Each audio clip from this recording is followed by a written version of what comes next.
domain physics.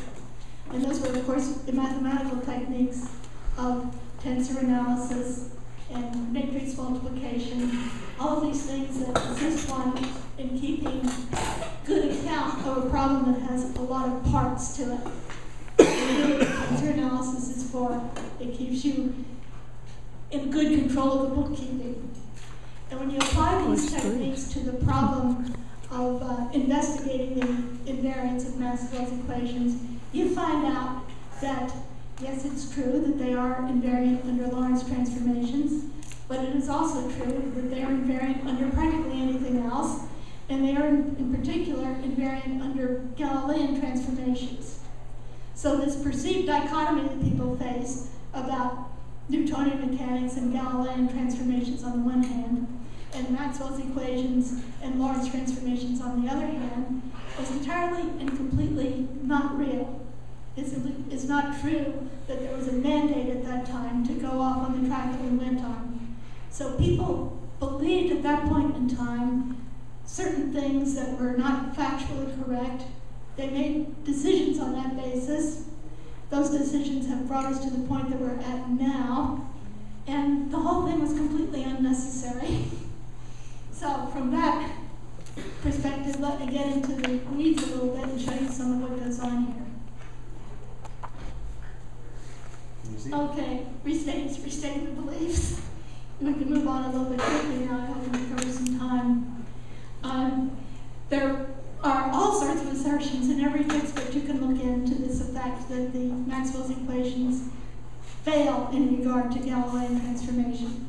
And so I re-examined some of these that I found in the textbooks, and in every case I would find some little quirk in the argument that made it completely bogus. So the first one I looked at was Jackson, and we can move on and look at some more of them. Phipps has dealt with this problem too, and he's one of our honorees this year.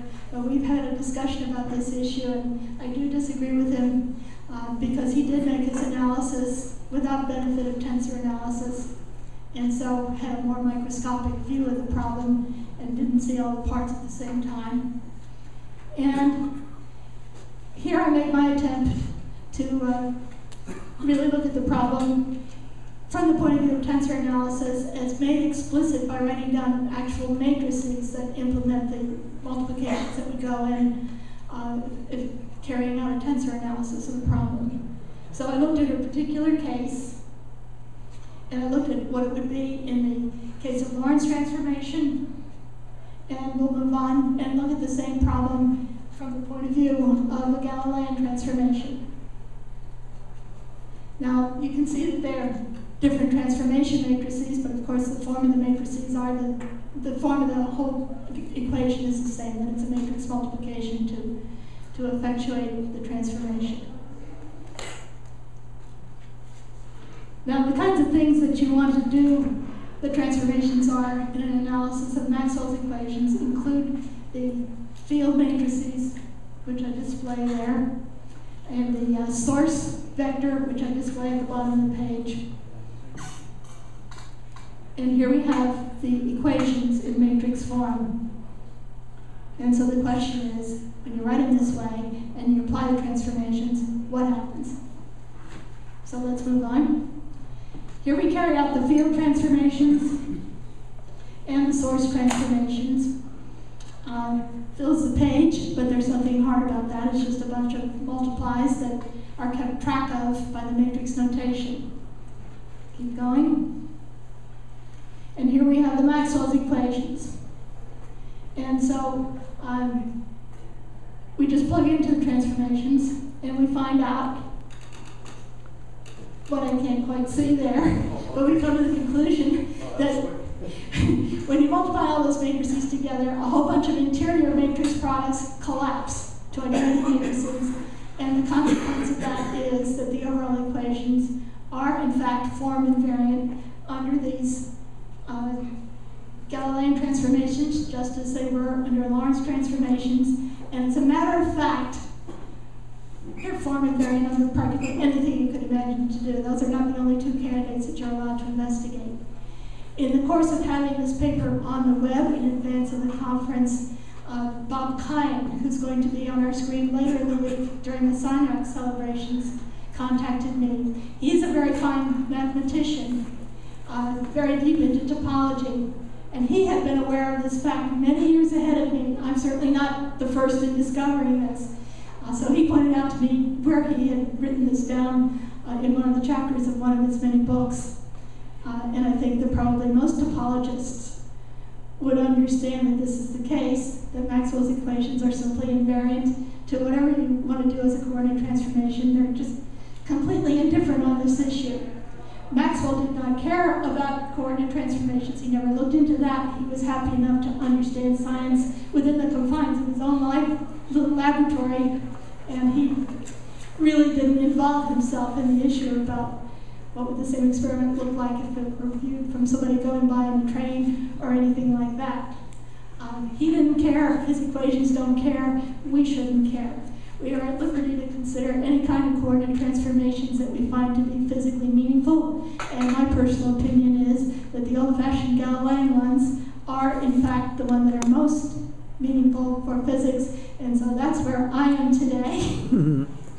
And it's such an ironic tale that the wrong decision that was made caused us to develop the mathematical techniques that we would need to see where we messed up. That's my talk.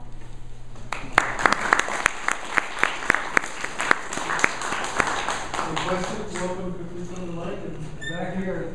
Yes, Okay, well, I can speak now in quantum mode. Seems to make a difference between invariance and covariance. Is that a big difference?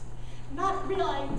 The true underlying message with that is that you always have two characters in the drama. Everything that's in the drama has a partner. So coordinate vectors have got a partner that is similar to it but not identical. And they do transform differently. It is very obscure in the case of Lorentz transformations because the velocity transformations in the Lorentz case are symmetric. So there are certain details about it that simply don't reveal themselves in the Lorentz case. They do reveal themselves in the Galilean case because those velocity transformations are not symmetric.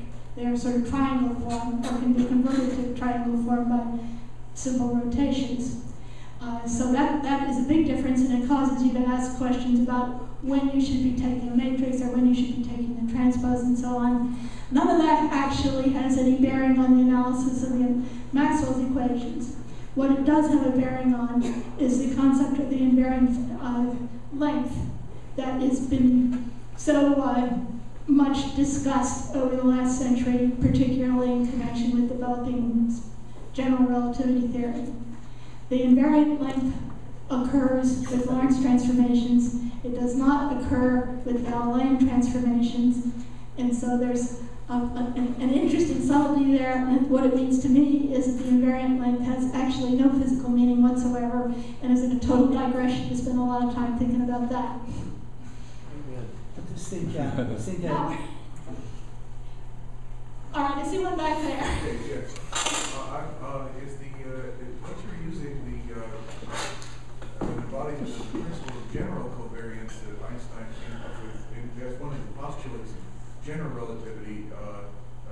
The invariance of any coordinate transformation is ensured by the tensor formulas. Yes. This is a motivating postulate. Yes. And that is true. And the only detailed discussion concerns what are the actual numbers that are the invariants in the tensor. That's the only difference between one kind and another kind. Don't entertain questions on the floor. Let me repeat it. Yes. I wonder if you know why the bad choice, the wrong choice was made there. I was just curious about that.